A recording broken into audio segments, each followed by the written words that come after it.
And also, can I invite Kimberly Parkinson, because Ed had to go, who is a scientist for Stoke. Kimberly, do you want to have a seat here? Thank you for helping us. And I'm going to try and get Tim back. And then we had a question here. So if you'd like to go while I try and get Tim back on the stage. Yeah, thank you. Let's see. I was wondering how much natural variation there is in the 3' UTR.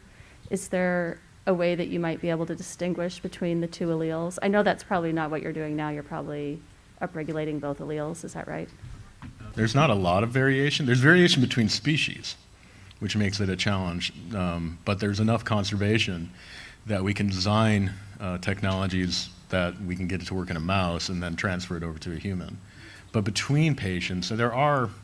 Well, between the two alleles. Between the two alleles, I mean, there are SNPs that do occur in 3' UTRs, but would be enough, I'm not sure, to be able to target one allele over the other.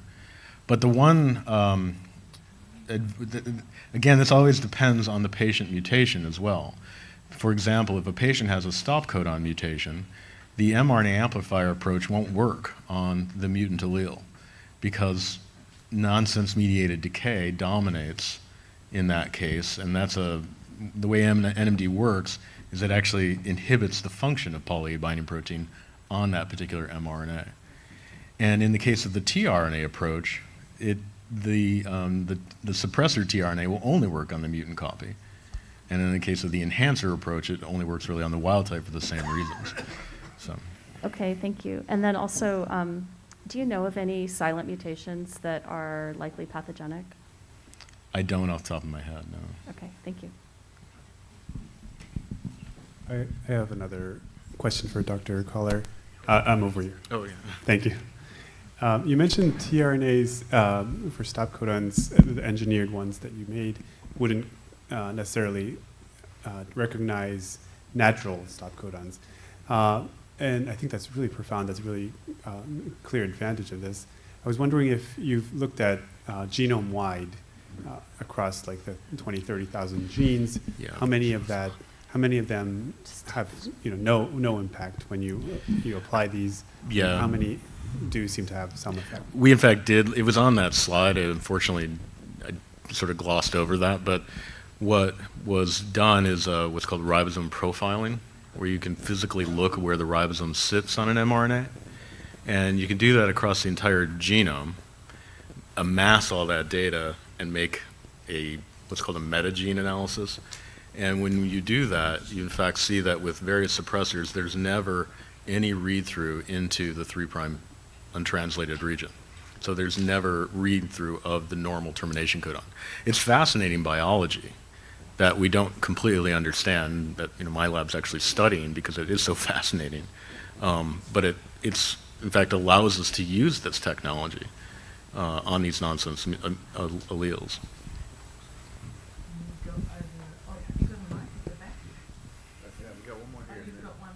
Yes, so quickly, maybe I missed it, but did you see any, or did you show any in vivo data that treating some mouse models with this would really Stay tuned. We're not ready to talk about that, but stay tuned. Could I ask one It will more be quick good. question? I do, sorry. So are the tRNA and the poly-A approaches, are they isoform specific? Or do you know, or? What do you mean by, you mean for the isoform of the mRNA? No, we don't think so.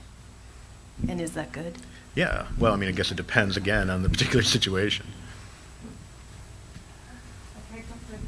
All right, Jeff, great talk. Go Hopkins. I just so to follow up on Ingi's question about the suppressors, with the enhancers, you have the same problem, I would think. That you would be enhancing other genes that have those codons. So, have you seen that? Is that an issue you're worried about?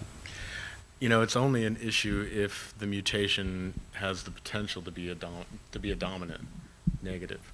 If it's a complete loss of function, then it's probably not an issue. Other genes. Oh, other genes, off-target effects. We in fact don't see off-target effects, and With the enhancer approach, it's it's hard to imagine why we don't see off targets. But the reason for that is that there's over 250 million different combinations of codons within the genetic code. And believe it or not, we can tailor tRNA, the right cocktails of tRNAs to be really specific to an mRNA. And in fact, with the cocktail that we've designed for SCN1A, there's only three other mRNAs that have the same ratio. And those 3 RNAs are not expressed in the CNS.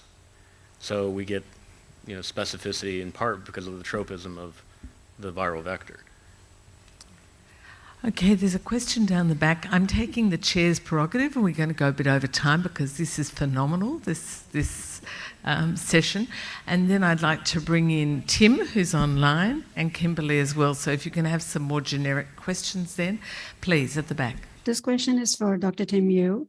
Can you speak to a little bit about the inflammation that is seen with ASO administration, and part B, which might be interlinked to inflammation, is do we have a theory on why we see hydrocephalus in some patients, and are there any strategies we can use to mitigate inflammation and hydrocephalus?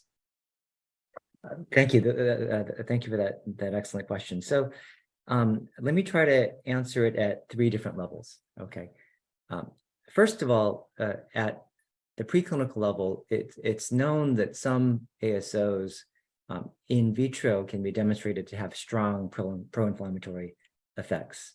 And this is through engagement of the innate immune pathway that actually is used to clinical advantage to use some ASOs as parts of cancer therapies through CPG motifs in the ASOs activating the innate immune response and sensitizing the tissues for additional anti-cancer target activities.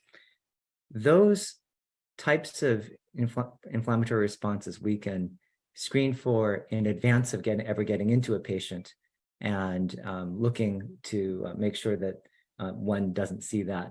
You can rule that out with a simple in vitro assay. Second, it's been clinically observed in a number of human ASO trials that there are signs of low-grade inflammation that occur with chronic dosing of intrathecal ASOs. This low-grade inflammation that I'm describing is indicated by slight elevations in CSF protein that occur over time. We're talking months to years at reasonably high doses. And that's been observed for some time, but it doesn't have a clear clinical correlate. But beyond the fact that you see the CSF protein number marching up steadily in some situations, it doesn't necessarily have any correlation with symptoms or an adverse event. It's just an unusual finding. Last, the hydrocephalus that we saw in our patients, as well as the dose-dependent ventricular enlargement seen in the Huntington's patients. One theory is that is caused by inflammation. It's a very appealing clinical and biological theory. And there's unfortunately limited evidence to prove it. There was limited evidence of any engagement of pro-inflammatory signals, cytokines, and so forth with our KCNT1 drug. And when we looked for signs of inflammation in the CSF of our patients, to see if that actually those markers were elevated in the 2 patients that developed hydrocephalus, we didn't find much. So I've presented a complex story. There are at least these 3 different ways in which inflammation is coming in, but we don't yet know how it all connects. It seems suspicious, but more work's going to have to be done. Thanks, Tim. There's a question over here if someone could bring a mic. I'd just like to ask each of these people about the elephant in the room. How much does your therapy cost? So would you like to, you start, Kimberly, for... I don't think I can comment on that at this time. We definitely haven't priced anything on our side right now. No, I mean to develop. Oh gosh, a lot. Millions and millions of dollars to develop. Yeah. Tim, did you want to talk about yours? Sure.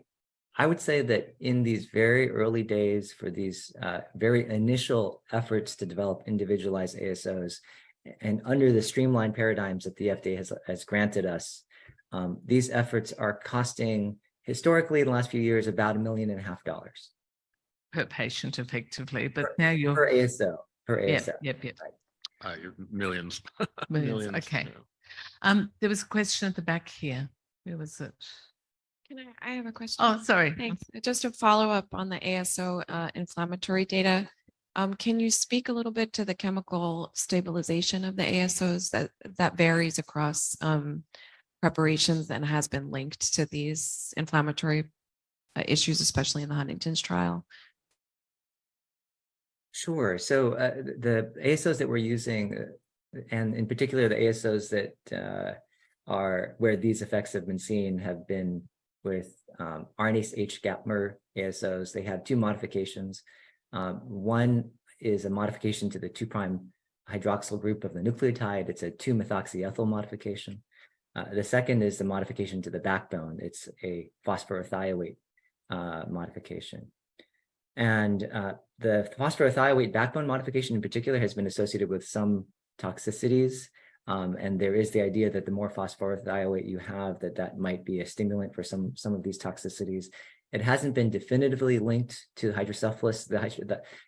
Truly, the link to the specific link to hydrocephalus remains to be seen. We don't know if it's something to do with the particular pattern of the sequence or just the backbone, but we don't know for sure yet. Thanks, Tim. The last question was over here. Who's got the mic? Thank you. Hi. I'm not a scientist or researcher, so my answer will probably be much easier. For patients with missense mutations, so not the nonsense, would our mRNA, or I don't even know the letters, work? Well, I mean, it goes to a question that was asked a bit earlier as well, in that the technologies that I talked about, the enhancer and the amplifier, they could work on missense mutations.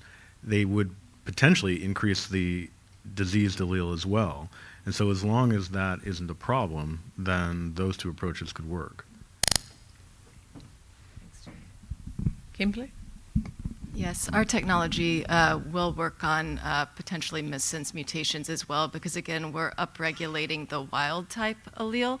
And in fact, in our Dravet studies, we've included both nonsense and missense mutations.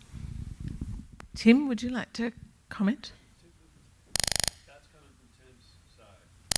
That's what that is. I have to mute it. Okay, Tim, speak, please, and we'll see if there's an extra noise, which is making it harder, but please, if you could answer, will your technology work for missense mutations? Doesn't look like he can hear at the moment. Okay, he doesn't hear anything either.